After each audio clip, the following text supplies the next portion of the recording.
The original Rez is one of those games you figure could be made exactly once. It's such a time and place thing. Everything just fell into place so perfectly all at once that it would be almost impossible to make happen again. But that didn't mean they weren't going to try. The game I'm looking at today, Child of Eden, was billed as the great second coming of Rez. And while it may not have reached that rather lofty goal, I feel like it has been overlooked despite of, and in perhaps some cases because of, its lineage. There are a lot of good things about Child of Eden.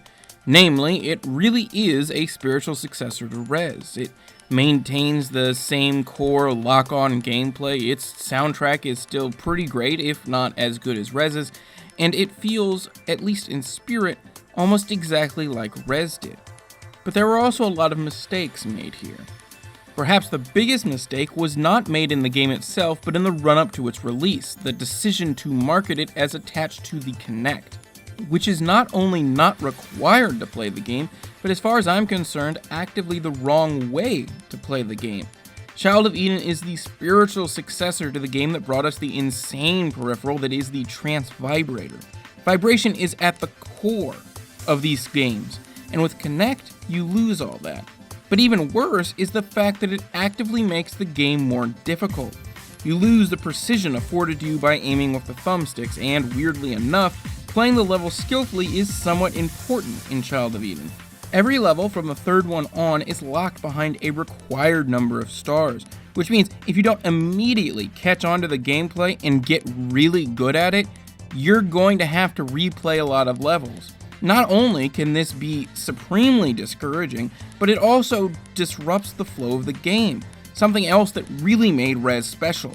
Going from one level to the next, all the way down the line, Rez progressed in both difficulty and splendor simultaneously, and forcing you to replay levels you've already finished absolutely destroys that flow.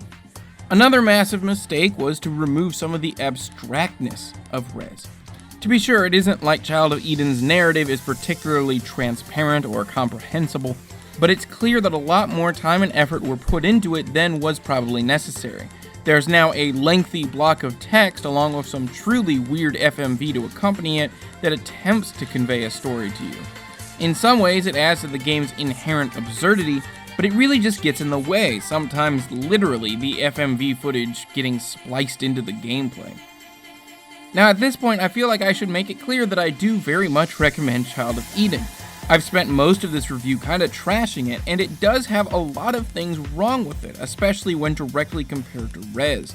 But while Child of Eden doesn't reach the same transcendent heights that Rez did, it remains an incredibly engrossing experience, one that I believe was overlooked due to the rather unflattering comparisons to Rez.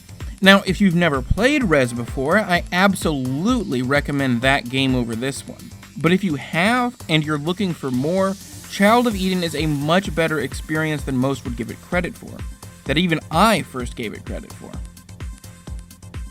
Every Friday, I look at a game that was either ignored when it came out, or has been forgotten since. If you like that idea, be sure to subscribe so you can see the latest videos, or if you just like this review in particular, be sure to hit that like button. Thanks for watching.